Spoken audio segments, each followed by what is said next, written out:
మనం బ్రతకాలంటే గాలి ఎంత అవసరమో మన ప్రజాస్వామ్యం బ్రతకాలంటే ఒక హక్కు అంతే అవసరం. అదే ఆర్టికల్ 19. సరే, మరి ఈరోజు ఈ ఆర్టికల్ 19 కదేంటో, దాని వెనకున్న అసలు విషయమేంటో అన్నీ వివరంగా చూద్దాం. ఈ మొత్తం విషయాన్ని అర్థం చేసుకోవడానికి ఒక చిన్న సంభాషణతో మొదలుపెడదాం. రామయ్య అనే ఒక సాధారణ మనిషున్నాడు అనుకుందాం. ఆయనకొక సందేహం వచ్చింది.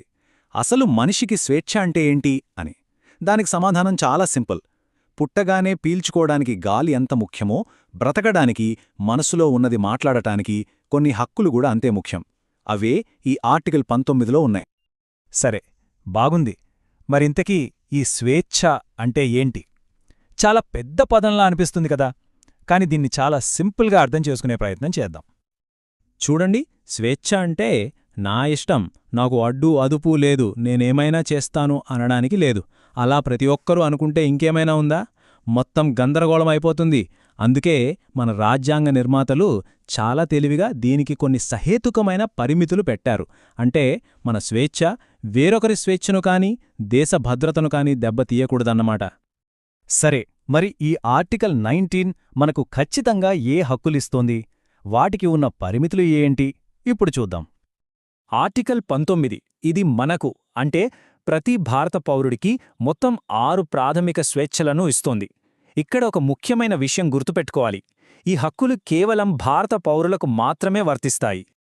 అవేంటంటే, మొదటిది వాక్ స్వాతంత్రం, అంటే మనకు నచ్చింది మాట్లాడే, మన అభిప్రాయాన్ని చెప్పే స్వేచ్ఛ. రెండవది శాంతియుతంగా ఆయుధాలు లేకుండా సమావేశమయ్యే స్వేచ్ఛ. మూడవది సంఘాలు లేదా యూనియన్లు ఏర్పాటు చేసుకునే స్వేచ్ఛ.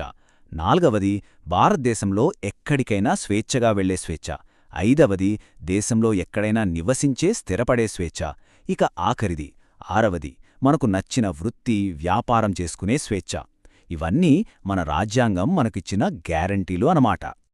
ఇక్కడొక బ్యాలెన్స్ చూడాలి మనం. ఒకవైపు ఈ 6 అద్భుతమైన స్వేచ్ఛలున్నాయి, కాని మరోవైపు కొన్ని పరిమితులు కూడా ఉన్నాయి. ఏ కారణాలతో ప్రభుత్వం ఈ స్వేచ్ఛలను నియంత్రించవచ్చంటే దేశ భద్రత, పబ్లిక్ ఆర్డర్, నైతికత, దేశ సార్వభౌమత్వం, పరువు నష్టం, నేరాలను ప్రేరేపించడం, ఇలాంటి తీవ్రమైన విషయాల్లో ప్రభుత్వం కలుగుజేసుకోవచ్చు. ఓకే, ఈ హక్కులేంటో చూశాం. కాని అసలు ప్రశ్న ఏంటంటే, ఇవి ఎందుకున్నాయి? వీటి వెనకున్న అసలు లాజికేంటి? దాని గురించి ఇప్పుడు మాట్లాడుకుందాం. దీన్ని ఒక 4 స్తంభాల మీద నిలబడిన భవనంలా ఊహించుకోవచ్చు. మొదటి స్తంభం, ఇది ప్రజాస్వామ్యానికి ప్రాణవాయువు లాంటిది. రెండవ స్తంభం, ఇది మనలాంటి సాధారణ పౌరులకు ప్రభుత్వాన్ని భయం లేకుండా ప్రశ్నించే ధైర్యాన్నిస్తుంది. మూడవ స్తంభం, దేశంలో ఎక్కడైనా తిరిగే, వ్యాపారం చేసుకునే స్వేచ్ఛ. ఇది దేశాన్ని ఆర్థికంగా ఒక్కటిగా ఉంచుతుంది. ఇక నాలుగవ స్తంభం, ప్రజలు తమ హక్కుల కోసం సంఘాలుగా ఏర్పడి తమ గొంతును బలంగా వినిపించడానికి ఇది అధికారమిస్తుంది. సరే, పుస్తకాల్లో, చట్టాల్లో బానే ఉంది. కాని అసలు మన నిజ జీవితంలో, రోజూ చూసే సంఘటనల్లో ఈ ఆర్టికల్ 19 ఎలా పనిచేస్తుంది? కొన్ని ఉదాహరణలు చూద్దాం. ఈ స్వేచ్ఛలకు రక్షణ కల్పించడానికి మన చట్టాలు కూడా కాలంతో పాటు మారుతున్నాయి.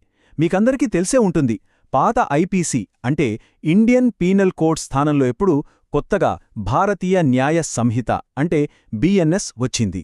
ఈ కొత్త చట్టంలో విద్వేష ప్రసంగాలు, శాంతియుత ప్రదర్శనలకు ఆటంకం కలిగించడం, జర్నలిస్టులపై దాడులు, ఇలాంటి వాటికి శిక్షలను మరింత కఠినతరం చేశారు.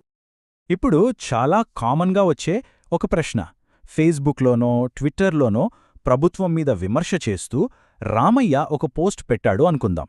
వెంటనే పోలీసులు వచ్చి అరెస్ట్ చేస్తారా? ఏంటి పరిస్థితి? సమాధానం చాలా స్పష్టంగా లేదు, చెయ్యకూడదు.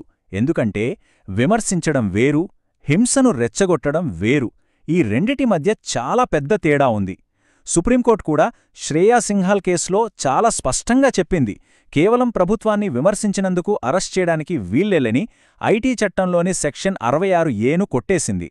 సో మన పోస్ట్ నేరుగా హింసకు దారితీయనంతవరకు ప్రభుత్వాన్ని విమర్శించే హక్కు మనకు పూర్తిగా ఉంది. మరో ఉదాహరణ చూద్దాం. కొంతమంది ప్రజలు శాంతియుతంగా ఒకచోట చేరి నిరసన తెలుపుతున్నారు. ఇంతలో పోలీసులొచ్చి వాళ్ళని బలవంతంగా ఆపితే, లాఠీచార్జ్ చేస్తే అప్పుడు ఏం జరుగుతుంది? ఇది ఆర్టికల్ 19నే నేరుగా ఉల్లంఘించడమే. మనకు శాంతియుతంగా సమావేశమయ్యే హక్కు ఉంది కదా, దాన్ని అడ్డుకోవటం చట్టవిరుద్ధం. అందుకే కొత్త బిఎన్ఎస్ చట్టంలో సెక్షన్లు 115 నుంచి 118 ప్రకారం ఇలాంటి చర్యలకు పాల్పడిన వాళ్లకు 3 సంవత్సరాల వరకు జైలు శిక్ష పడే అవకాశముందే. ఇప్పుడుదాకా హక్కుల గురించి మాట్లాడాం, కాని నాణేనికి ఇంకోవైపు కూడా ఉంటుంది. అదే బాధ్యత. ఆర్టికల్ 19 అనేది కేవలం మన హక్కు మాత్రమే కాదు, అది మన బాధ్యత కూడా. ఒకవేళ మన రామయ్య హక్కులకు ఎవరైనా భంగం కలిగిస్తే అతను ఏమీ చేయలేక ఊరుకోవాలా? అస్సలు కాదు. మన రాజ్యాంగం మనకు అద్భుతమైన రక్షణ కవచాలిచ్చింది. ఆర్టికల్ 226 ప్రకారం నేరుగా హైకోర్టుకు వెళ్ళొచ్చు, లేదా ఆర్టికల్ 32 ప్రకారం ఏకంగా సుప్రీంకోర్టు తలుపు తట్టొచ్చు. అంటే మన హక్కులను కాపాడటానికి న్యాయ వ్యవస్థ ఎప్పుడూ సిద్ధంగా ఉంటుంది.